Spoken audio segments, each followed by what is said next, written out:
Welcome to the Pinning Combination Podcast, high school edition. I'm KJ Pilcher, the Gazette, alongside Dick Briggs, ready to break down high school wrestling. Briggs is back. Love seeing it back from vacation. The college edition. We talked a little bit about that, but had to have been a fun time. Yeah, thank you to Jim Nelly for stepping in. Did a great job. I caught you guys for sure, and I didn't have anyone calling saying that they missed me or anything. So I mean, oh, we missed you. That's for sure. But no, yeah, really appreciate Jim for stepping in, and known Jim for a long time and covered a lot of high school and college events with him. So it was perfect pinch hitter for you. I say that. We talked a little bit about baseball last time. So honestly, I have to tell you, after listening to you guys, maybe he should be the permanent guy. You guys have so much knowledge and information. And my God, to listen to you. So you did a great job. Don't start, Briggsy. You've forgotten more than both of us ever knew. Man, but you can recall it. You're right. I forgot it. You can recall it. Well, big weekend last weekend down at Xtream Arena. That's really, I think, has turned into a fun 3-day event down there, really, when you factor in the 2 days of girls state and then the state duels immediately following it. Really exciting. I think you're seeing just improvement and huge growth on the girls' side that really makes that fun. But just an exciting event overall, which it's really grown, and man, it just shows signs of continuing to get better. Yeah, and a couple of things. One, the girls' union does a really nice job of doing little special things, I think, that engage not just the wrestlers and coaches, but also the fans. Bringing out the easel and having them sign it, and the bracket and that sort of thing. It's just, I just think that's really neat. And then KJ, I have to ask you: have you seen this big announcement, huge announcement that they're going to have, the girls are going to start in 2027 their state dual tournament, first state dual tournament. So now that means it's even more important to fill your lineups and get those so you're not having very many forfeits. And so I'm glad they waited, because I don't know that the teams were quite ready. At least the vast majority of the teams were ready for that. But I think this will help with getting some girls out on the team and that sort of thing. Push the coaches and the girls that are already out to encourage their friends to join the squads as well. So I like with that. I agree. What's the schedule? So it is going to be held January 22nd.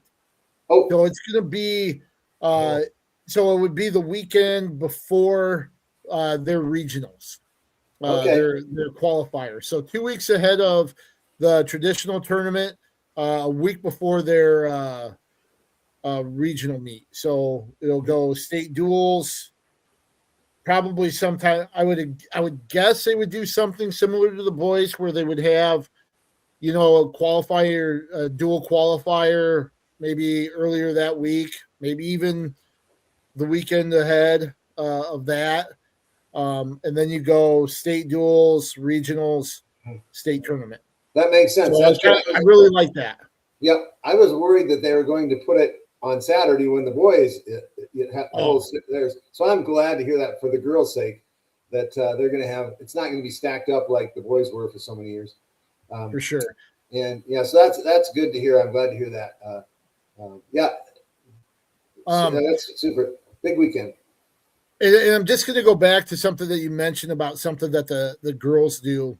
And of course, I've had a daughter play in the state a basketball tournament. They had a niece do the same.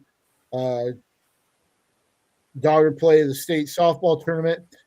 Covered state tournaments. The girls' union makes it an experience, not just a competition. It's it's celebrated more, and it's more than just the competition itself. There's all this stuff on the periphery that that they make it an experience overall, and something that is memorable just beyond the results, and I think that's pretty cool. I could do without all the pink, but there's a lot, but it really is, and I mean that's what it's supposed to do. And I'm not saying the boys association doesn't. I think it's just more, it's more competition focused, and not more of a festival kind of a thing, if that makes sense. Right. Yeah, you'll see pink shirts on the officials. You'll see a pink whistle.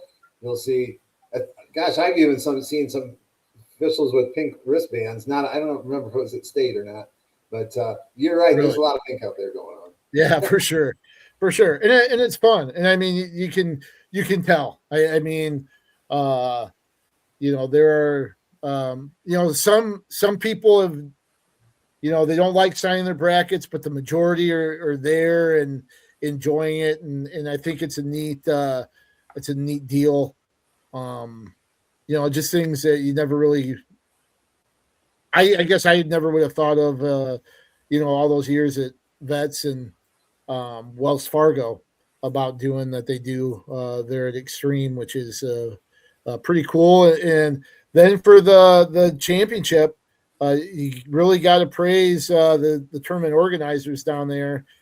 Guys like Josh Schomburger, Luke Eustace. I think Kylie Walker. They come out, their little pyro flares that they run through, come and turn off. To their respective mats and check in, so there's they make it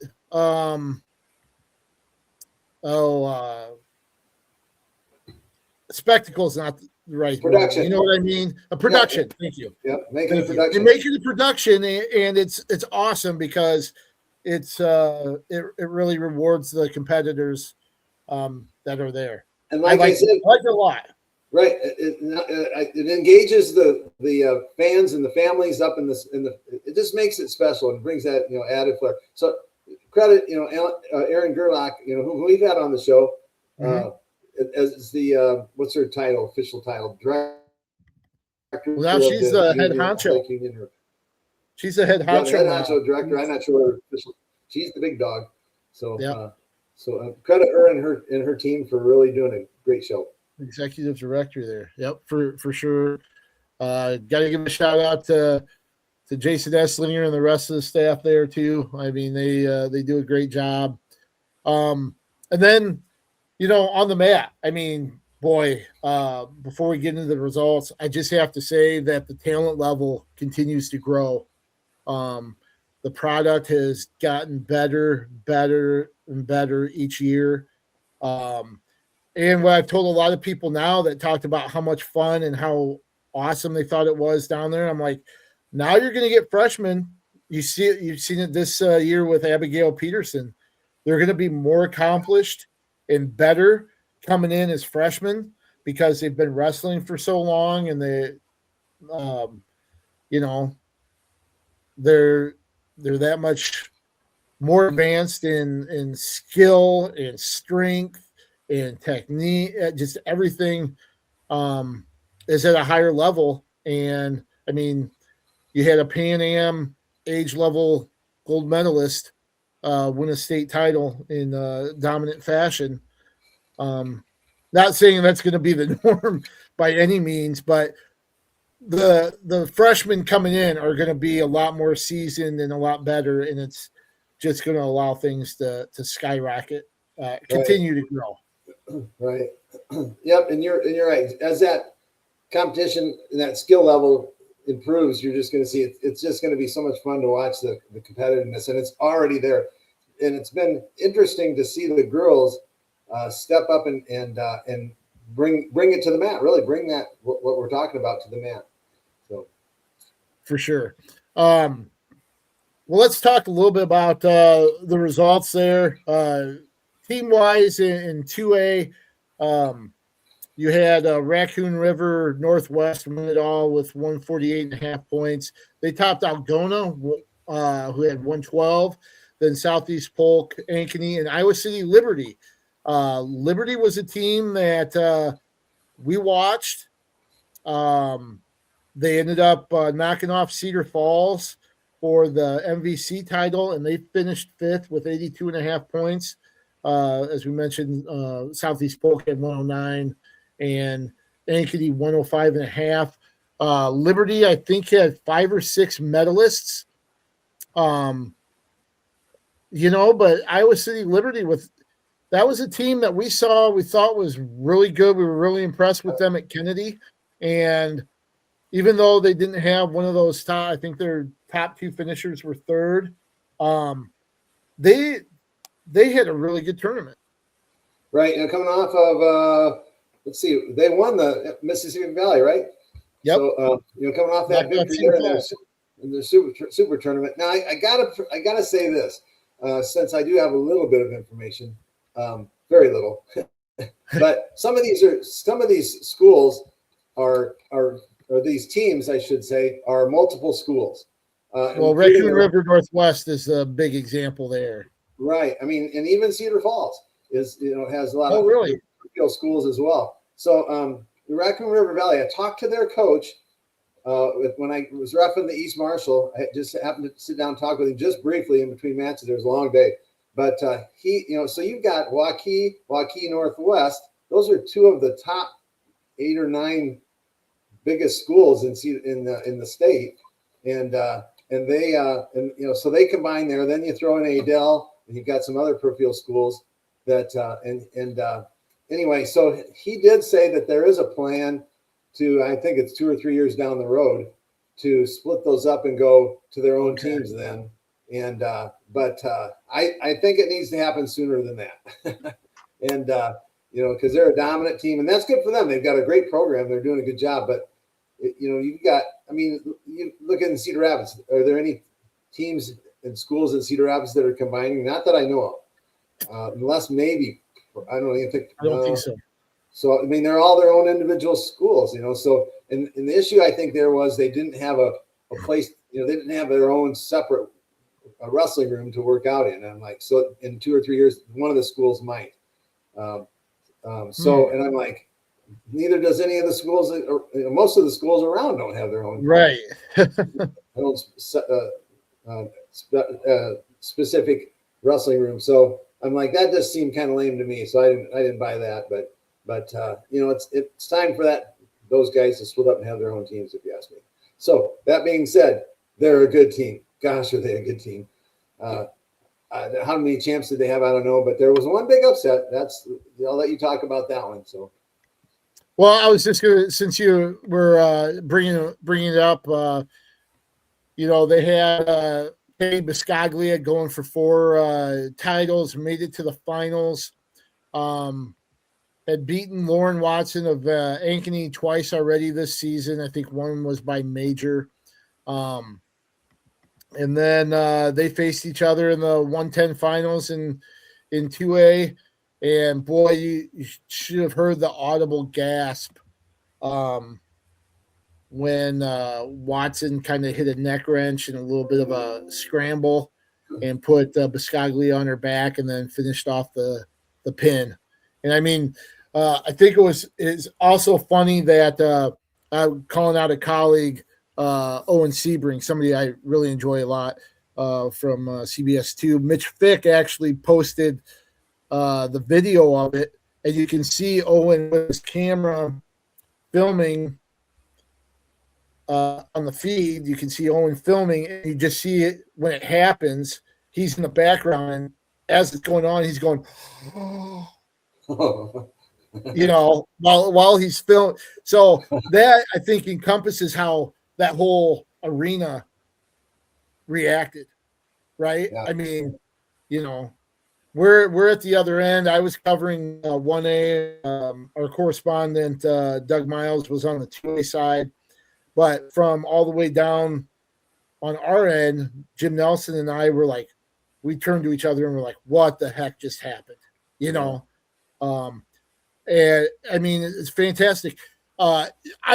Somebody asked, as far as girls upsets, it's the biggest. I think it's right up there with when Noonan from Cascade beat Adam Allard in the finals with a last second turn to get near fall points and keep him from his fourth title.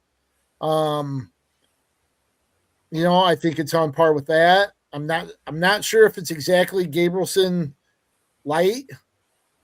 I was gonna say we can go way back. We got Brent Hagen, who lost, you know, his fourth. You got what was that, 74 or 5, 75 maybe, and then Ike Light, yeah, and then you got. I mean, it's just through the years you've had that. You're gonna have that. That's what's fun and exciting and, you know, unpredictable. And it was a great move. You're right. A neck wrench and Lauren Watson from Ankeny stepped over, just perfect technique and applied the pressure and got the pin. So really well done. I mean, it just executed perfectly, and unfortunately for Biscaglia. Yeah, and I also want to talk about the reactions on the mat. Okay, so fun, I guess. I don't really know how to explain it, or, you know, to see Watson almost be as shocked as everybody while it's settling in what she just did. You know, obviously she's going out there to win, but that realization that I did it, and her turning to her coach, like, yeah, you know, and her almost as disbelief, you know, what did I just do? And then she realizes it and runs and jumps in his arms, and, you know, the well-deserved celebration.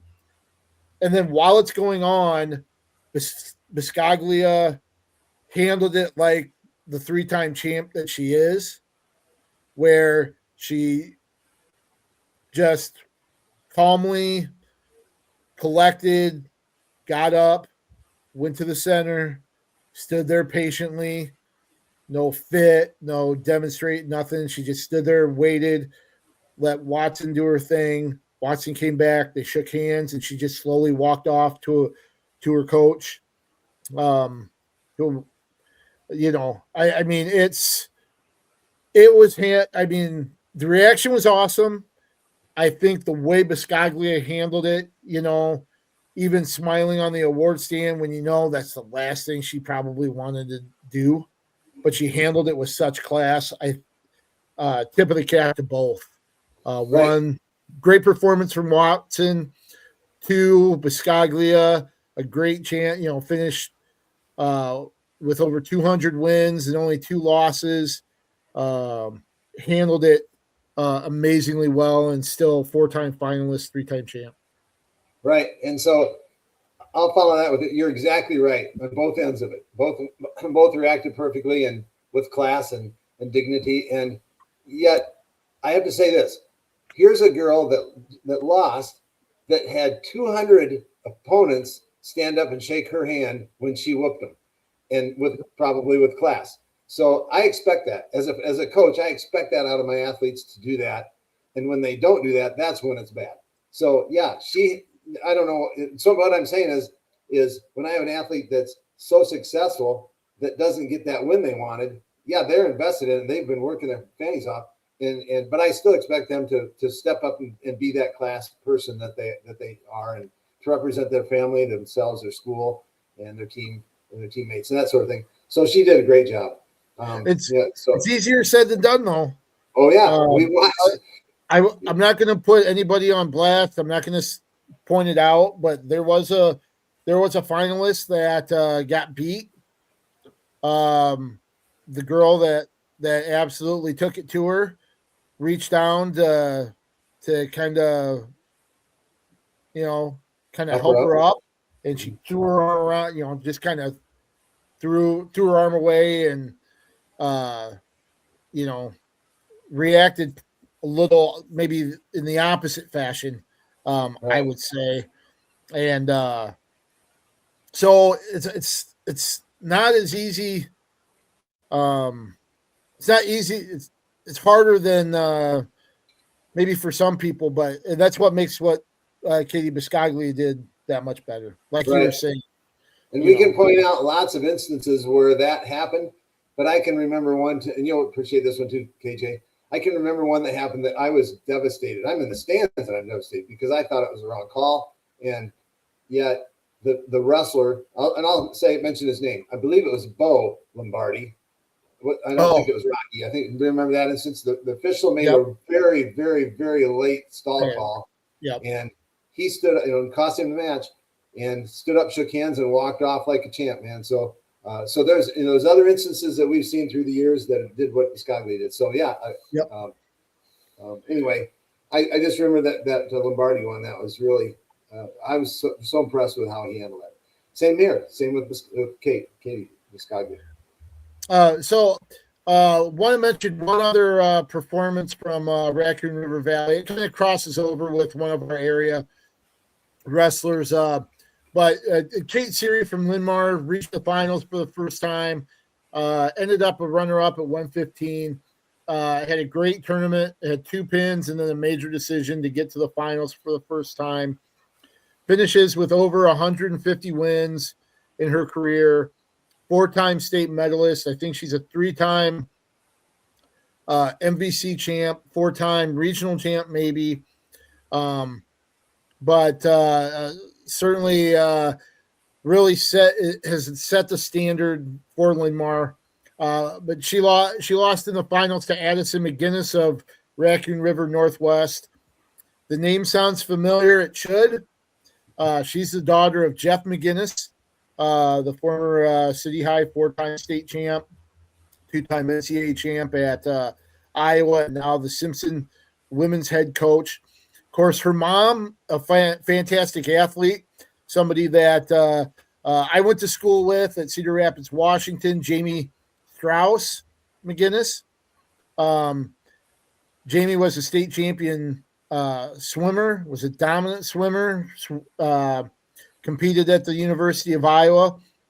But Addison McGinnis, a sophomore for Raccoon River Northwest, pinned her way to the semifinals, knocked off the number 1 seed Lauren Witt from Cedar Falls 4-1, and then got a first period pin to win a championship. So certainly one heck of a championship pedigree there, and Addison McGinnis coming away with a title. I did not know that her mom was from Wash. So that's information for me. But back to the Linmar situation. You think of the girls that kind of led the way for Seary, and that like Jelinek, Ellie Jelinek kind of got the ball rolling. So some of these teams right now are getting maybe their first state medalist ever, or maybe even their first state qualifier ever. And that's what you need is to help build your program. When you can see that your teammate, your friend, has done that same thing, and now you can aspire to do that same thing as well. And that's how you build on that inside the room.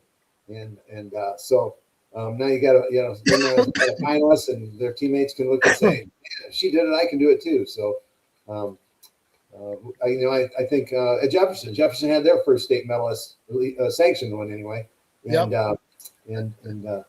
so with Josephine Budadera. So that's neat to see those programs take that next step. Yep. Since you mentioned that, kind of seeing your teammate do things really kind of fits with Linmar. Chloe Adamson, series training partner. Both of them talked about this. They really kind of pushed each other to get better. Chloe Adamson was a qualifier at 125 last year because you had Siri, and then you had Ali Jelinek at 15 and 20. So she was kind of wrestling up to get into the lineup. She was a state qualifier, but this year she ends up getting third, and that's where that teammate thing that you're talking about kind of comes into where, oh, hey, they're doing it, I can do it. Down at 120, more natural weight for her. She finished the season 46 and 6, and placed third, reaching the semifinals there before losing to Abigail Meyer and then bouncing back with 2 big wins. So good for her. Brielle Park, she finishes a great career as well. She finishes third. Her only loss was to Denisha Watson. I believe that was Waterloo's first champ. Brielle Park, that was her only setback in the quarters, and then she won 4 straight, which is hard to do, to get third. And then Aurora Lloyd at 190 placed 8th for Linmar. To address what you said with Jefferson, Josephine Budadera, you said nailed it. The first sanctioned state medalist that Jefferson has had. I think the blood round win that she had was also her 100th career win. So the first to do that since I think it was sanctioned. Yeah, I think it was her quarterfinal win that put her into the semis, maybe. So either way, became a medalist then. Maybe yeah, I don't think she made the semis. Oh, she didn't. Quarters, yeah. Okay, it was blood round. Okay. She won her first round match, lost in the quarters, and then won in the consolation over a girl from MOC Floyd Valley. And that's what happens when you're trying to follow when you're out in Wyoming. No, that's the cool thing too is we had 3 Metro teams with their first medalist in addition to Budadera. Right. Cedar Rapids, Washington had their first medalist with Serenity Malone at 190. She lost to the eventual state champ in the first round. Then she won 2 straight to get under the award stand, including beating the number 7 and the number 1 seeded wrestlers on the backside, which is quite a feat. Yeah. Wow. And then won her 7th place match over Cadence Hagen from Boone, won by fall. So both Jefferson and Washington with their first state medalists this year. Kennedy had 2 reach the award stand. Olivia Hollum got 6th at 120, and then Meredith Comp was 7th at 140. 2 that we've gotten to see this year. And then Marion had their first medalist, Cadence Pastor, I believe at 120, or I'm sorry, 115. Cadence Pastor at 115. She went 3-2 overall. I think this is her 2nd or 3rd trip to state, but first time on the award stand. She finished 7th at 115. So some positives there for the Metro teams. Of course, Prairie, they had a nice tournament as well and a champ in Amelia Reyes at 235. Right, and there's Reyes saying, "Hey, my teammate did it last year with Kinsey Childress and so there we go. It's that kind of a domino effect, or whatever you want to call it. My teammate did it, I can do it, sort of thing. So, and I love she was so dominant. Like she wrestled like 40 some seconds in regional competition, right, to qualify again. She had 3 pins and a 10-1 major decision at state. Wow. Finished 43-1. The thing that I really got a kick out of talking to her, or really loved hearing, was She made it to the quarterfinals last year, got beat by Ella Brown of Kennedy, who is an outstanding multi-time medalist for Kennedy. Lost to her in the quarters and then lost her wrestle back. So was a win away from the podium, didn't make it. She said, I wanted this so bad last year, didn't get it. All summer long, wrestling room. That's what she did. Went right back, worked her butt off all summer long, went through the off season, was focused on getting better. And what happens? She reaps the rewards of all that hard work. 43-1, having an outstanding season, and now as a junior, has a state title and can come back like Mackenzie Childers. Could be a two-timer. Mm-hmm. Yes, very cool. Congratulations to not only her, but her coaches and her teammates as well that helped her achieve that. Yep, and she had two other teammates make the podium. Louisa Mead at 145 was fourth, and then Addison Bowman at 170 was sixth as well. A couple other performances just to kind of note. Ava Yara at 190 for Iowa City West. She was the number 9 seed coming in. She made it to the finals. She's battled injuries the last 2 years. And I think that came into play there in the finals. I think she had a injury default there in her championship match at 190 as well. On the 1A side, Denver.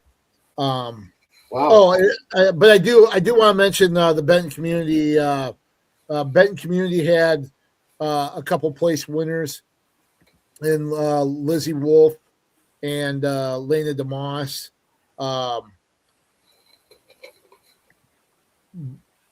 Wolf finished third at 145, and then DeMoss finished fourth at 155. So Benton coming away with two champs. But on the 1A side, Denver, they came in with 5 wrestlers.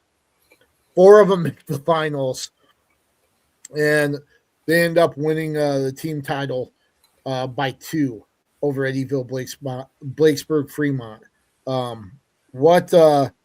You talk about quality over quantity. I guess that's a good example. Yeah, I remember back. It's been a long time ago now. On the boys' side, Clinton coming in with, was it 4 wrestlers? I think, and they might even have 4 champs or something. Really very similar to that. That was back when Danny Knight was wrestling. I was going to ask if it was the Dan Knight era. Yeah, it was, and I think they won it with just 4 wrestlers or something like that. Wow. But Denver, wow, by 2 points. Yeah, that's crazy. And 3 champs, and of course 1 upset.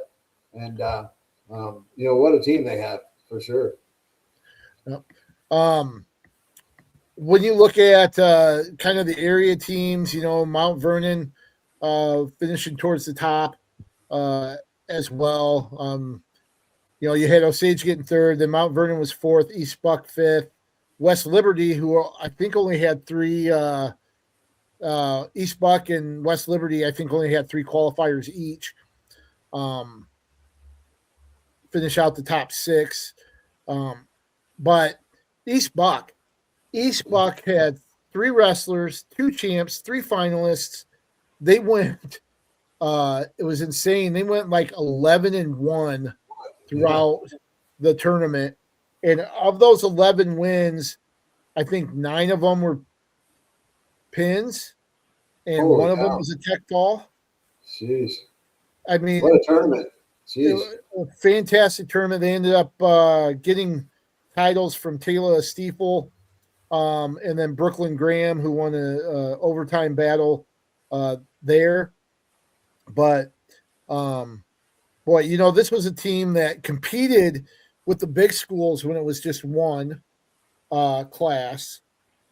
Split classes, they win a team title. Now their numbers are down a little bit, but you still see the quality there where you take 3 and they're all wrestling in the finals, and you put together a record like that with the dominance as well. I mean, it was pretty impressive.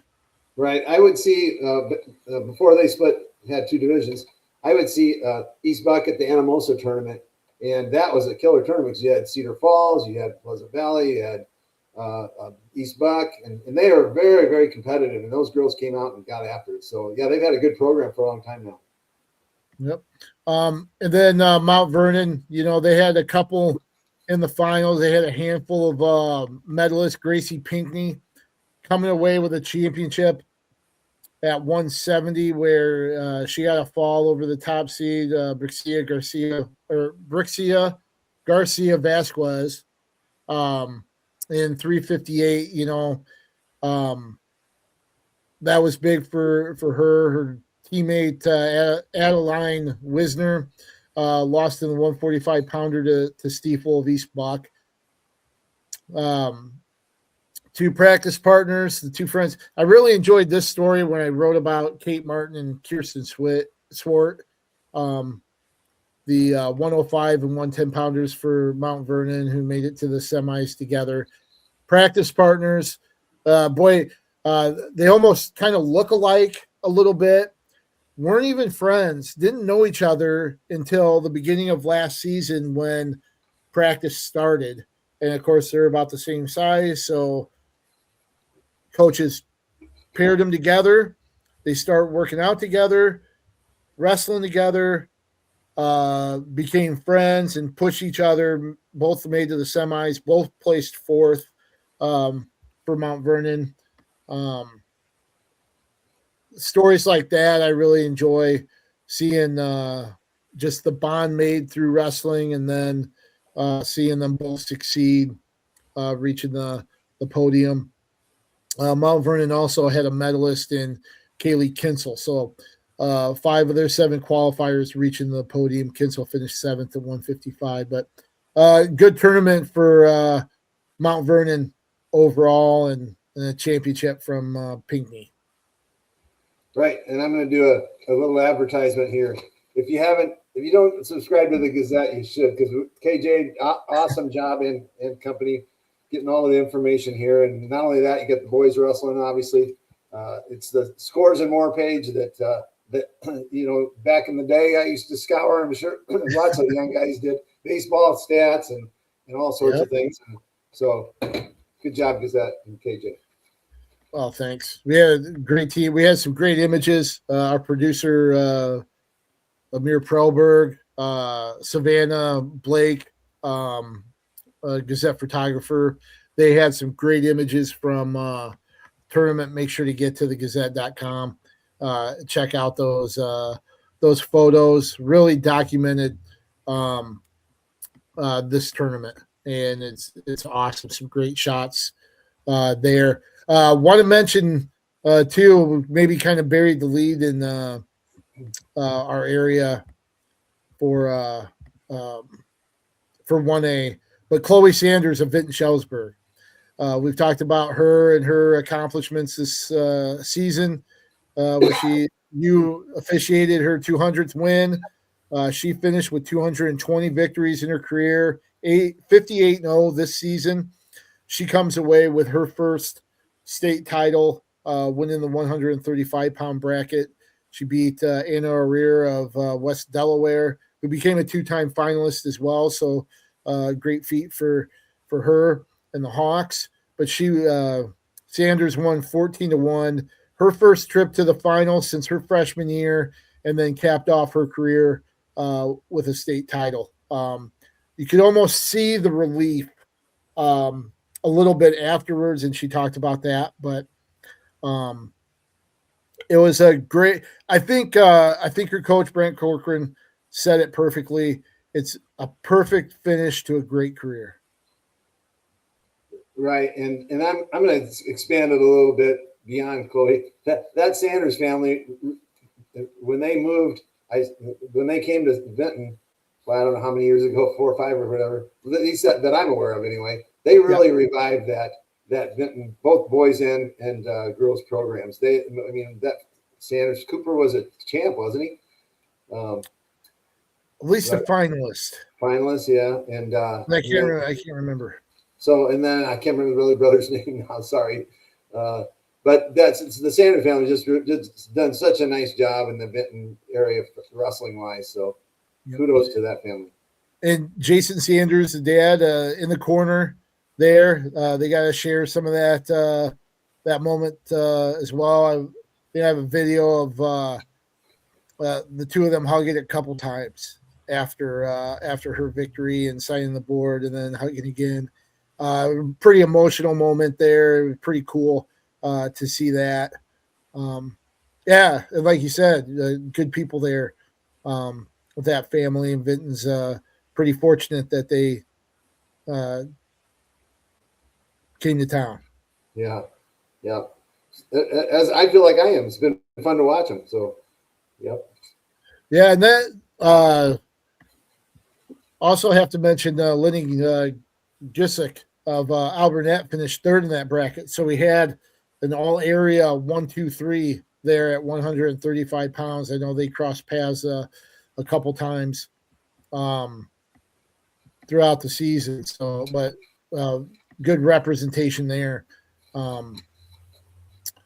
in at 135 from the area. So, any other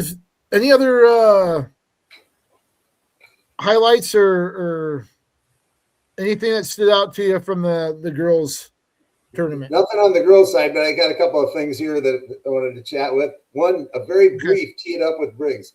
So here's my beef with not even wrestling, but with the Olympics going on now. Yesterday, they're advertising, USA Channel is advertising, we're going to show the Corey, the curling match, the gold medal curling match.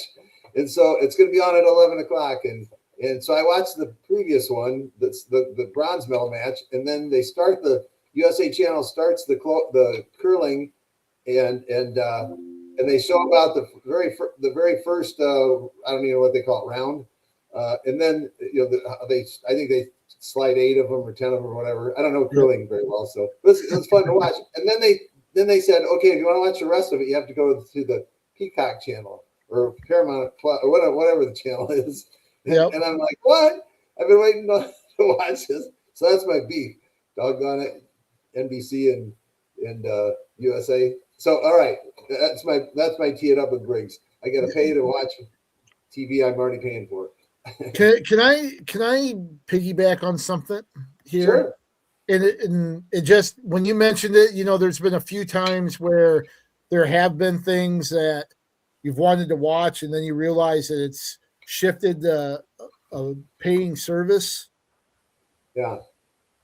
You remember what killed boxing? Oh yeah. Yeah. Pay-per-view, these big pay-per-view kind of shifting to HBO where it wasn't readily available, where they took sports out of the mainstream, right? Where it was all, you couldn't watch high level or championship fights on network television anymore. Okay. Why is it different? I know technology is different, and I'm probably sounding like an old man yelling at clouds from my front lawn, to the Grandpa Simpson meme. But why is this different? Why do we as fans kind of give in now when before we didn't? Right. It was like, okay, if you're taking it away from me, then that's on you. I'm not going to chase you down to watch it. When you come back to me, then we'll talk. Now it's, oh, you're taking it away. I better go follow you till whatever. Oh yeah, I'll spend another $12.99 per month for this streaming service that I'll watch once every 6 months. When there's an event that I care about, without any real, there's no consequence for these providers or these sports because they know people are going to just bite and go to it. And wrestling's done that a little bit. Yep. And I know they talk about, oh, well, if you want to grow the sport, you got to pay for it. Well, do you? You know, what was a little bit offsetting was they did it right in the middle of the match. The very first, they got you going, and then here, little boy, have some candy. And now I'm hooked. Right, first one's free. Okay. Anyway, but I'm going to go back even further, KJ. And back in the day with boxing, we used to have to listen to it on the AM radio when it was Ali versus Frazier or whoever, Right. And then we didn't get to see it until that 2 months later on Wide World of Sports when they aired it or whatever, And the same with, eventually they started that with wrestling. We got to see highlights in the summer, 2, 3, 4 months later. Right. And then eventually it became, it got on TV, which I'm glad it is now. But, you're right, 100%. So, all right. That's I didn't mean to hijack your teeing it up there. No, that's good. Good discussion. Okay, here's a quick one for you, KJ. It's our 5 blind rankings. Let's do this now. 5 blind rankings. It has nothing to do with wrestling. This has rank the foods that start with the letter S. It's blind. So S. All right. The letter S. Okay, so the first one, I gotta have something to write with here. Okay, the first one is scrambled eggs, 1 through 5. Where do you put scrambled eggs? Okay, so this is gonna sound like a weird question, but is it just plain scrambled eggs? Yeah, because it's yes. Is it scrambled eggs? Like, because I use hot sauce. Oh, you can put whatever you want on it. Yeah. Okay. All right. But it's not hard over. It's not different kinds of eggs. It has to be scrambled eggs. Okay. All right. So scrambled eggs. That's how I prefer eating them. I eat a lot of them now because they're kind of diabetic friendly. So I'm going to go 3 just because they become kind of a staple for me in the morning. Okay. There you go. All right. So right in the middle. 2. There you go. Number 2, shrimp. 5. I wondered if you were Oh, I am not a shrimp guy. No. And okay. I've tried to eat shrimp, like shrimp cocktail, to make myself feel like I'm highbrow at times. And nope. 5. That was easy. Okay. Yeah, and for me, that would be a high one because I love shrimp. Oh, really? Okay. No, we're different ends of the spectrum on that. Yeah. Okay. Number third one here is spaghetti. Oh, your diet might affect that.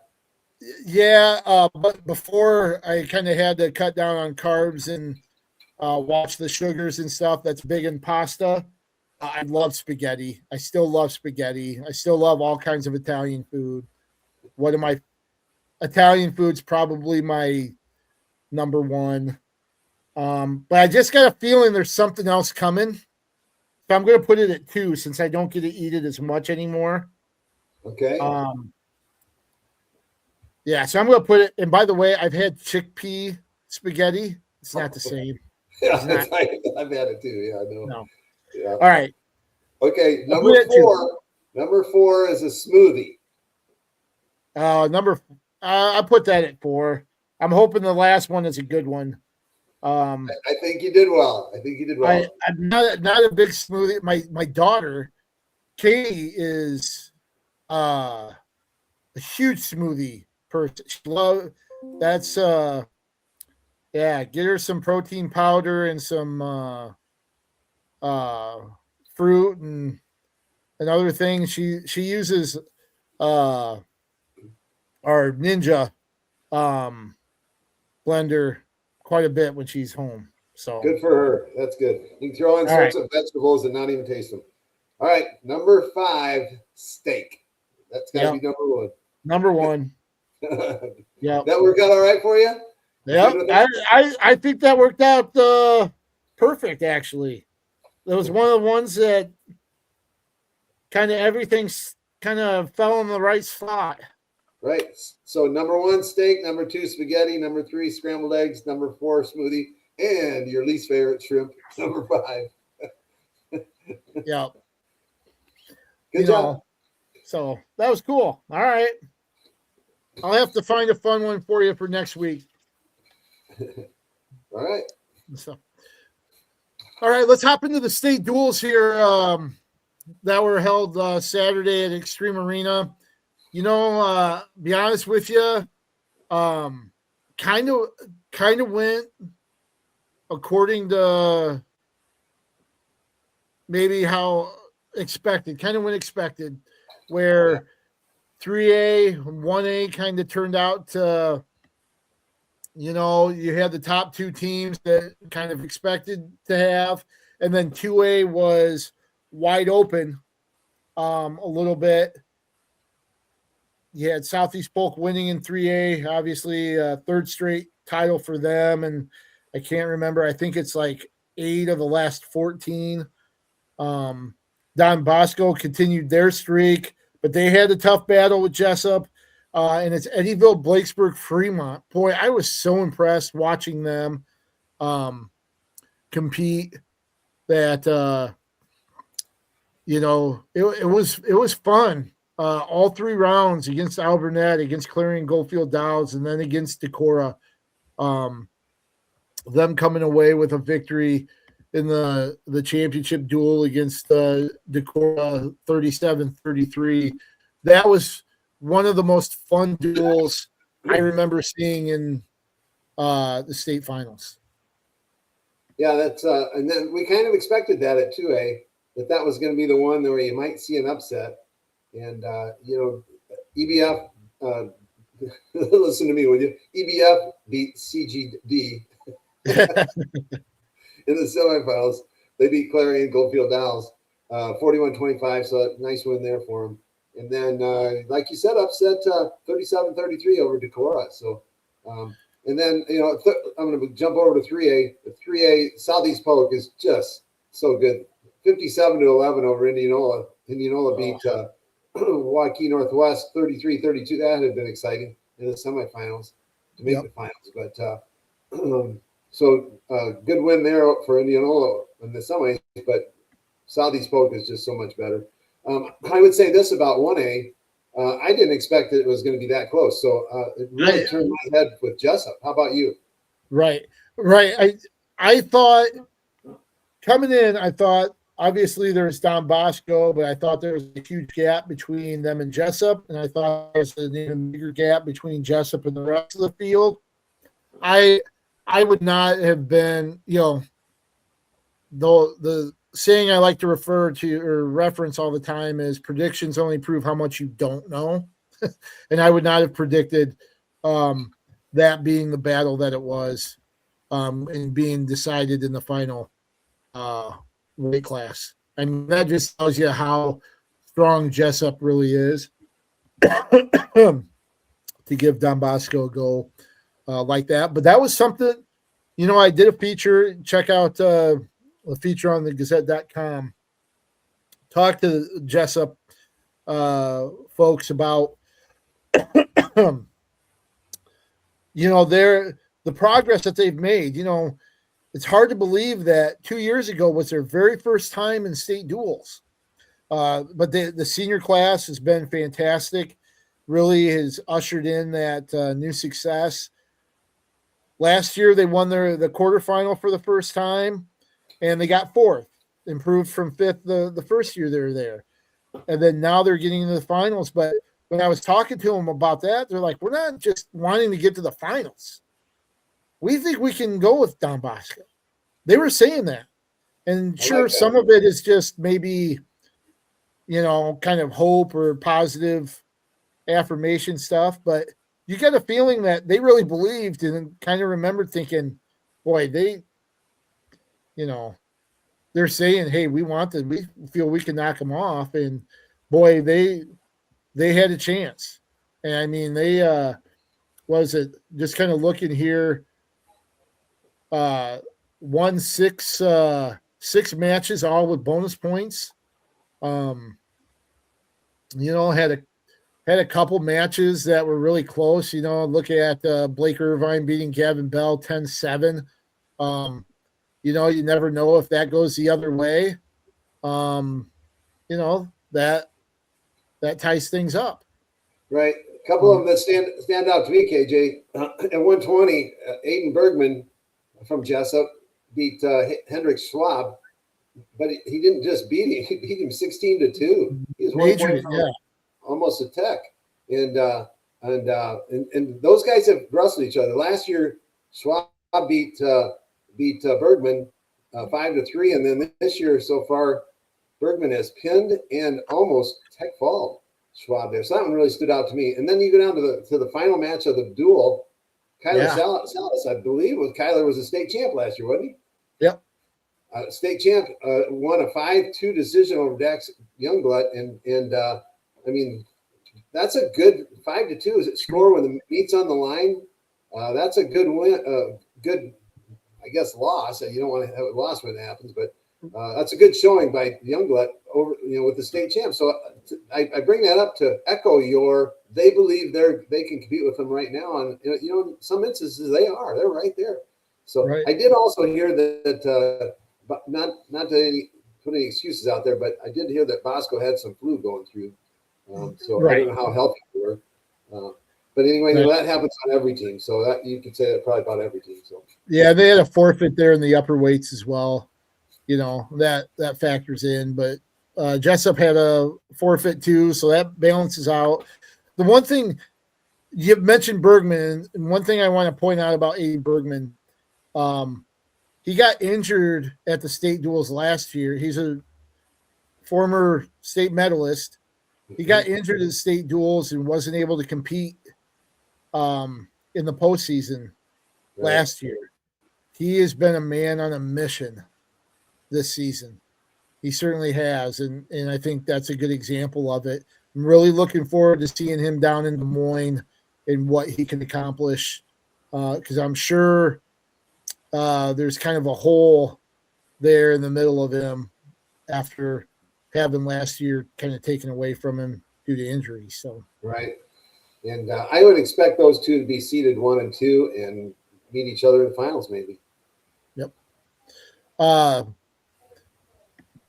I want to go back to 2A. A couple things in the 2A bracket. Actually, let's finish with 2A. Let's go to 3A really quick. The two area schools that we had, Linn-Mar finished 5th. They lost to Indianola 46-24. They had come in. They had won like their last 10 duels. This was a team that was ranked 10th, knocked off the number 6 seed. They gave Indianola a pretty good go there in the first round. Indianola just kind of pulled away for the win. But then Linn-Mar avenged the loss to Iowa City West in the consolation side, 44-32. And then they closed things out, beating Dallas Center Grimes 44-31 for 5th. The Lions, so I'll do the math. I think they won 12 of their last 13 duels this season. They really got healthy, and they're a team that where they're sitting at right now, I'm really excited to kind of see what they do with districts in state coming up. Iowa City West closed off their performance with a win. They beat Pleasant Valley 46-24 to finish 7th in their first trip since, 2014? There. And they gave Waukee Northwest a big push. They lost 41-33 to the number 3 seed.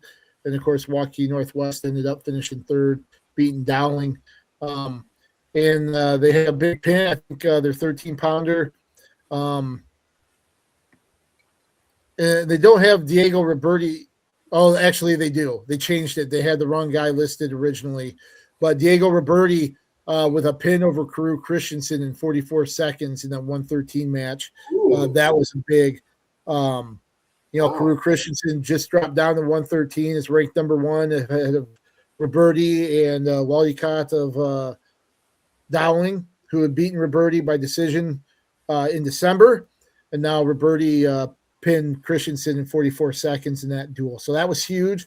and maybe a sign of things to come for Roberti here as the postseason starts. Right, and Linmar, who the MVC Super Meet champs, and so they're coming on. They really seem to be peaking right at the right time. They had, like you said, nice wins over West, and Dallas Center Grimes is a tough team. So that to come back and get fifth, they wrestled or they finished two spots above their seed. I think they're seeded seventh, finished fifth. Right. So big, nice showing there. Iowa City West has that young team, so they're just going to get better and better as not only this season goes on, but next season as well, and so on. Agreed. So now let's get to 2A here. Overall, there's one thing about the championship. Well, before we get to the championship, all right. Independence. The big thing with Independence, it had that rematch, that Highway 20 clash between Independence and West Delaware. We watched West Delaware beat them at Independence at the end of January. This time, Independence kind of flips the script and wins 35-29. First time in like 12 duels. Snapped, I think, a 12-duel losing streak to their rival West Delaware. Kieran Meyer at 106 had lost the decision in the regular season duel. He got a pin to kick things off for Independence, so an early spark. And then Cam Kramer at 150. He lost the decision to Croy Gudenkoff in the regular season, came back and won by decision here, so they were able to flip those two around. And then the Eddy brothers with wins to close it out. Actually, Braylon Bieber, Carter Eddy, Gable Eddy finished with 3 decisions there to finish it out, and they won 35-29. So that was big for Indy, despite losing the second round duel to Decorah. But that kind of stood out. And then Alburnett coming through after, having a hard-fought loss to Eddyville Blakesburg Fremont, who won it.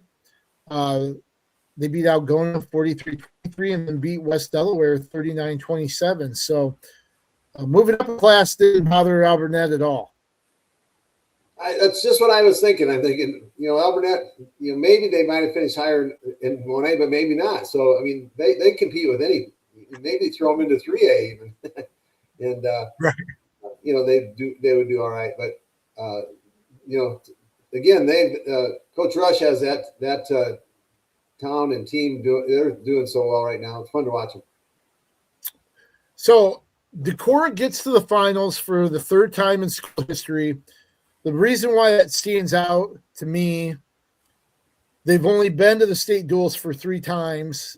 And this is their first time in 30 years. So runner-up in 95-96, 30-year break, runner-up in 2026. I just think they've done a great job there in Decorah, even though they didn't finish the way they wanted to. I walked away very impressed with Decorah's team and many of the wrestlers in the lineup.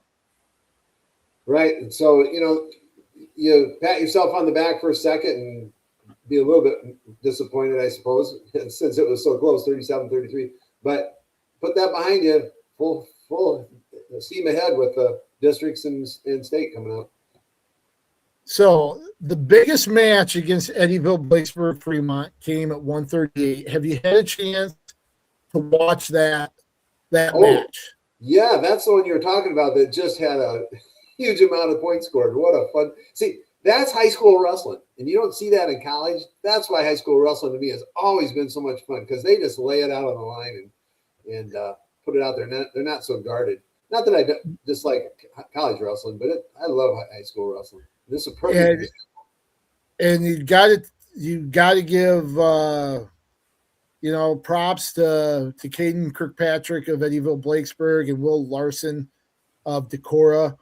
They came out and they were throwing everything, including the kitchen sink, at each other. 12-6. Larson led after the first period. Then they combined to score 22 points in the second, and it wasn't just rolling around, from back to back. I mean, this was, escape, takedown, escape, other person takedown, get out, takedown, 2 near fall, a reversal, near fall, then another 2-point turn, then an escape, then another reversal and near fall for the other person. And it just, this seesaw back and forth between the two, 49 points in 5.5 minutes. It's crazy. Wow. And you can tell they're both exhausted. Here's the thing I keep bringing up, Briggsy, that I think is kind of funny, but so they scored 22 points in the second period, right?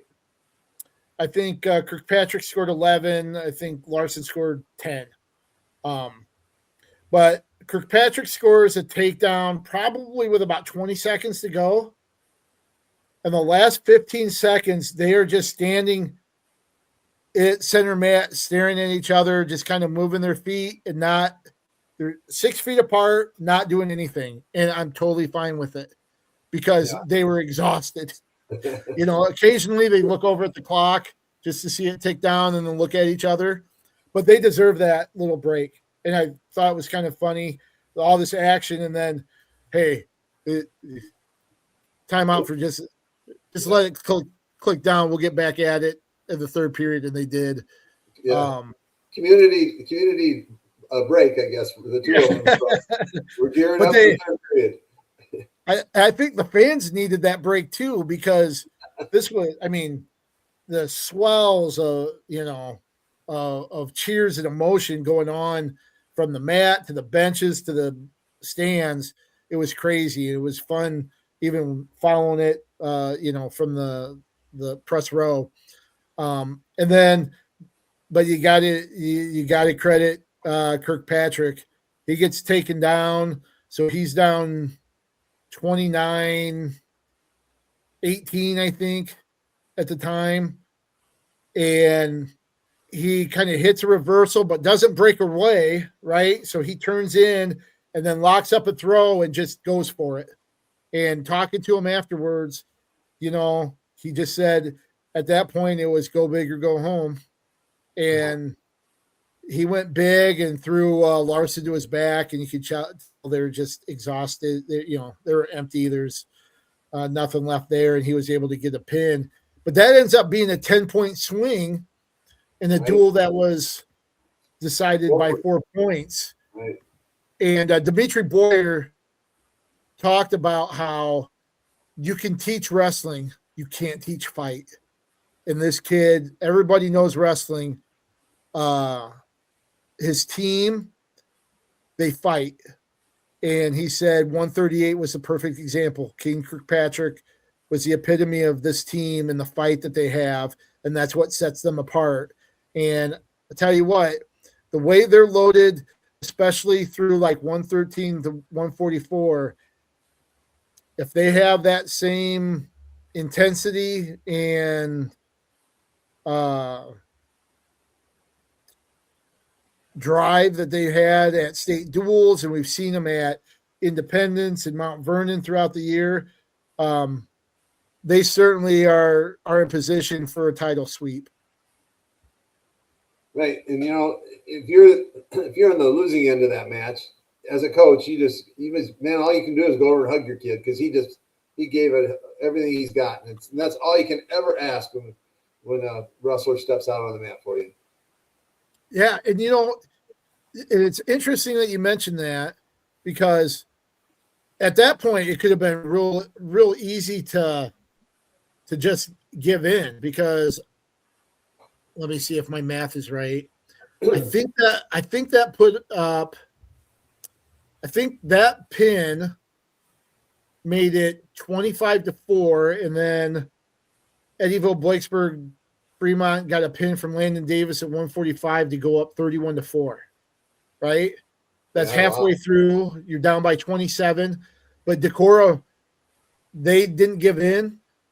They got a tech from Grant Knutson at 150, and then they had pins from Case and Tyler, William Fullhart, Thomas Sexton to pull them within, 34-27 with 2 matches to go.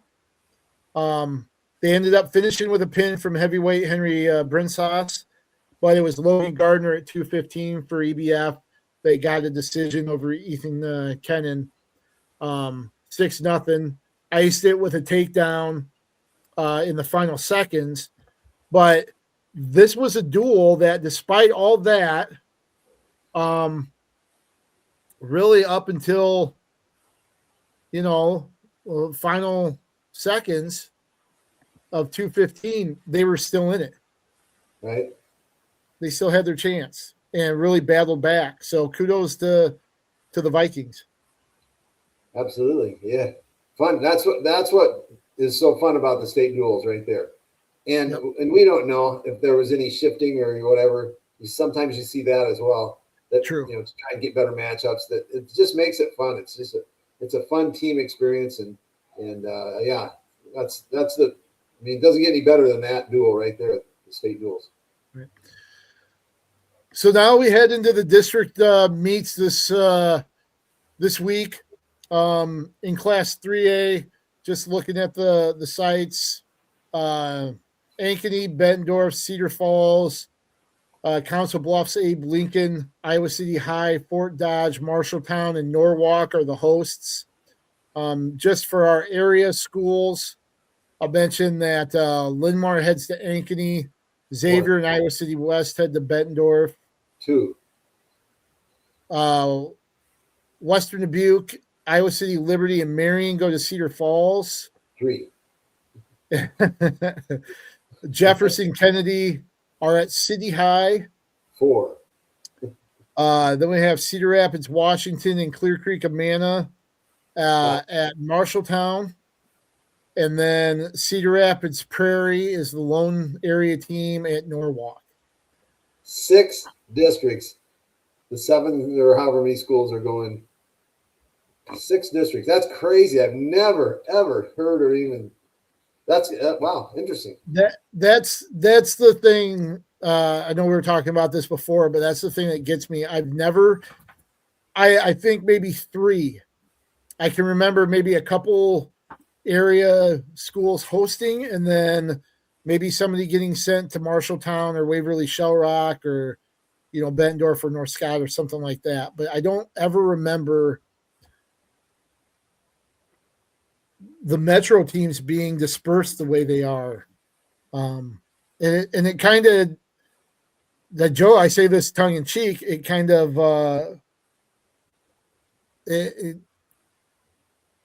that's not a district. That's not what districts are. It's groupings. Yeah, it's groupings. That's exactly right. Yeah. So and maybe they've got it right. I don't know.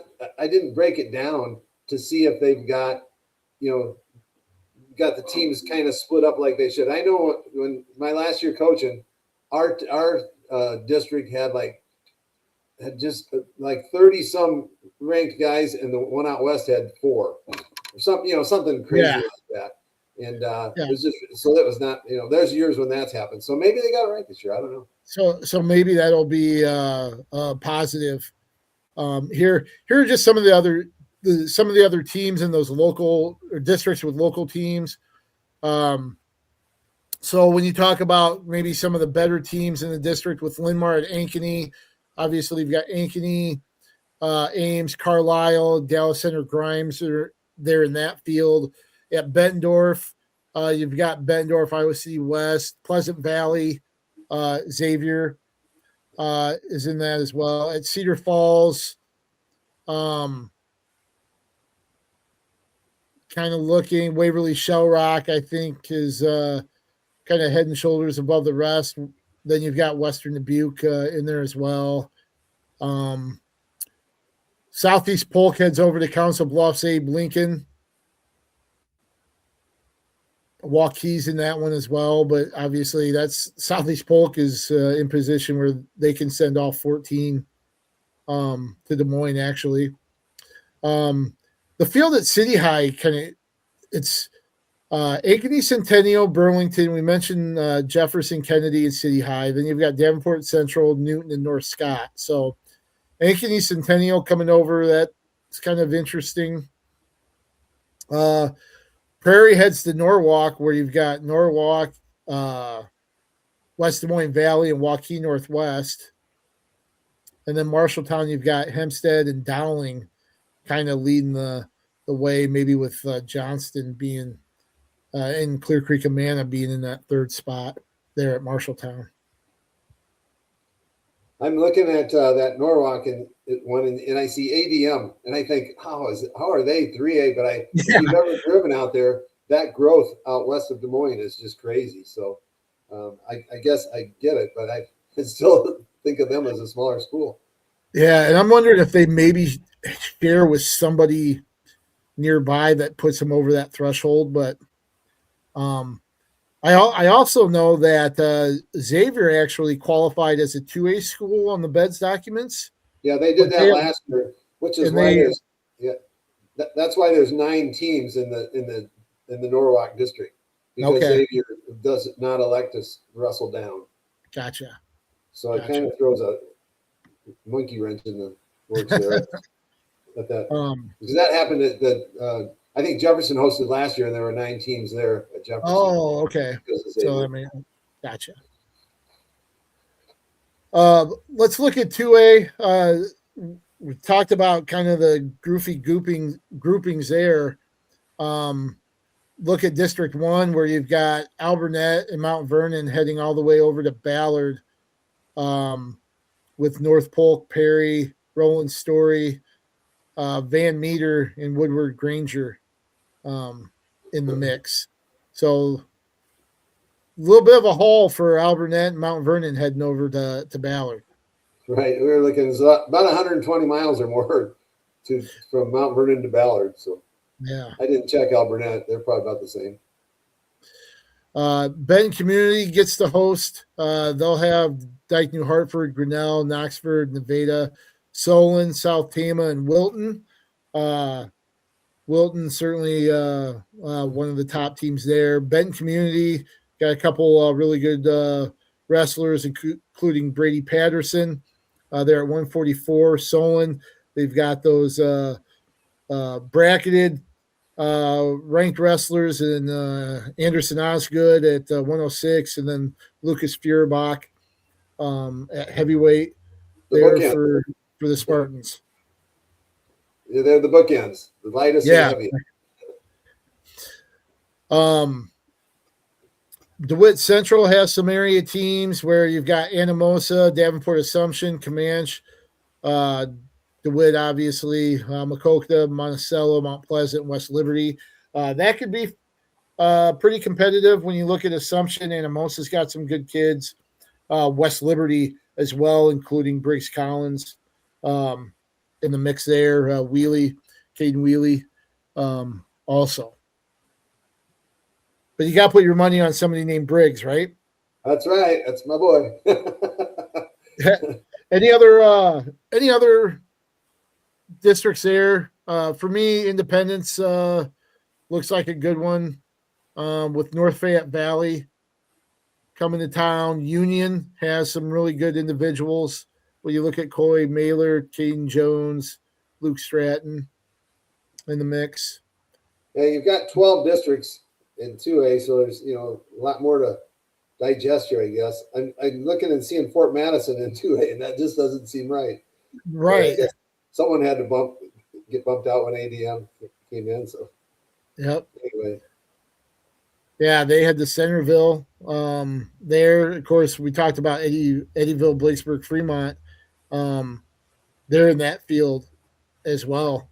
We'll be interested to see how many people they get across. Decorah, they're right up there. They head to Osage. You got Charles City, Crestwood, New Hampton, Turkey Valley, Oline, Osage, Dubuque, Wahlert, and Waukon. So Decorah, I think that's a pretty favorable draw. I know Osage is in there, but I don't think it's quite the same Osage team as they've had in some of the previous years, and that might be a tough one there, or might not be that tough of a one there. They could get a pretty good number to Des Moines, I think. I don't know. There's so many teams there in the past have had great success. Charles City, Crestwood, right. New Hampton, Turkey Valley, Waukon. I mean, throw those in. But I don't know how they are this year. So I would think Decorah is going to walk out with quite a few qualifiers. West Delaware's got BCLU, SH, Center Point, Urbana, Iowa Falls, Alden, Tipton, Vinton, Shellisburg, West Branch, and West Delaware. The Hawks should get quite a few through. West Branch has got a chance to get a good number through when you've got Humphrey and the Gateses, Cash Hatfield.